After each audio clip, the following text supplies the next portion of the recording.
questions before you have to head over across the river. I wanted to talk about the fit. How can you find out if a school is going to be a good fit for you? Not the easiest thing is if that's something you can't quantify, right? We could quantify lots of other things, but how are you going to feel comfortable?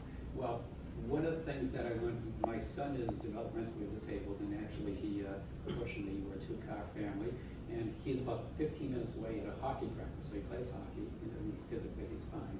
But his hockey coach said something several years ago that resonated with me, and has a lot to do with how students be able to figure out, they be able to discern where they're going to be comfortable. He said, my son doesn't like basketball, but they got their hockey team together and they played in a basketball tournament. And he said, you have to learn to be comfortable being uncomfortable. So one of the things I would say is if you're considering Boston College or any school that is a PWI, do we all know what a PWI is? Okay.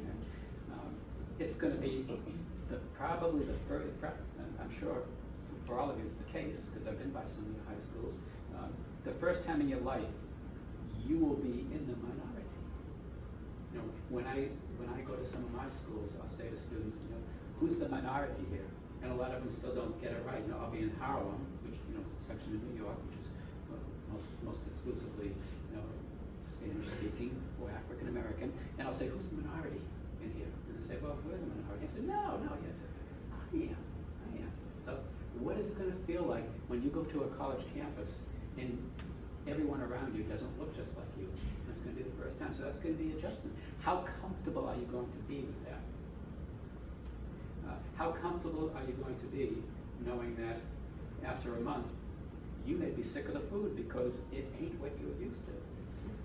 That I don't know that we ever have grits that I've ever seen at Boston College, or anything quintessentially Southern. So there are challenges. Sometimes someone's going to laugh at your accent, just like when we were talking about coding languages, and I said, yeah, you see they teach R. What's he saying? R.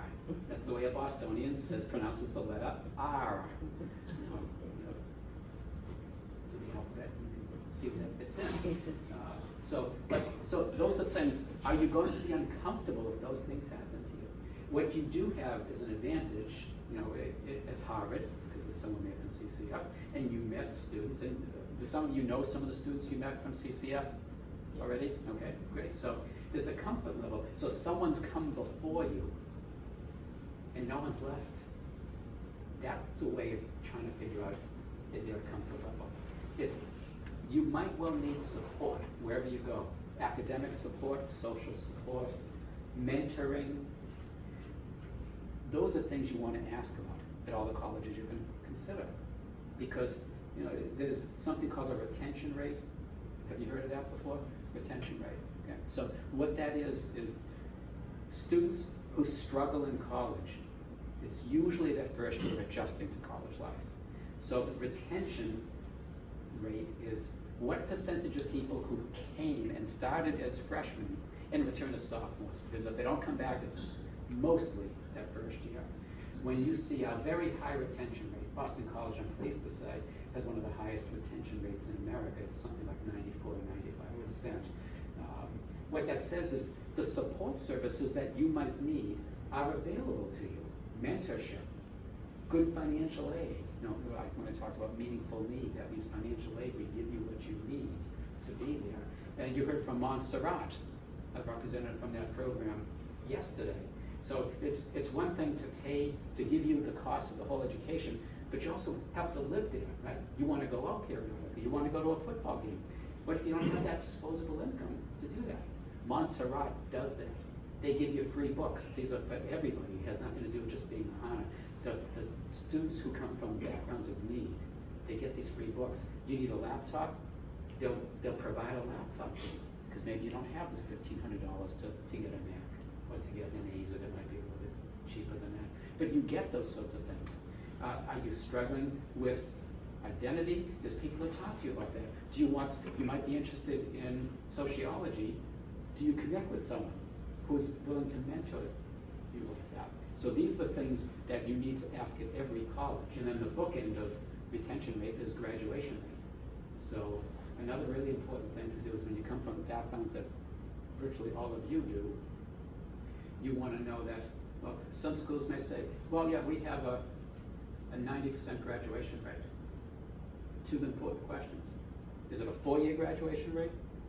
Because many schools assume you know they're talking about a 5-year graduation rate. And if you look at some of the top state schools where there's cutbacks that happen a lot when the economy isn't great, sometimes they assume it's going to take you 5.5 or 6 years to graduate. So you want to know, is it a 4-year graduation rate? And then you want to say, okay, if I'm black, what's the graduation rate? If someone's being honest, a lot of colleges, well, if you come from an African American background, if you're black, it might be 57%. So that tells you something about the school. So it's really important to know that when we're talking about fit and where you're going to be comfortable and transitioning to a place that is not 10 minutes away from you and isn't going to have so many people that are looking just like you, these are important things to think about. And again, not specific to my college, but specific to colleges that are competitive, that are PWIs, that are different regions. All of these, I think, are things that are important to consider. Okay, so we're going to spend the next couple of minutes just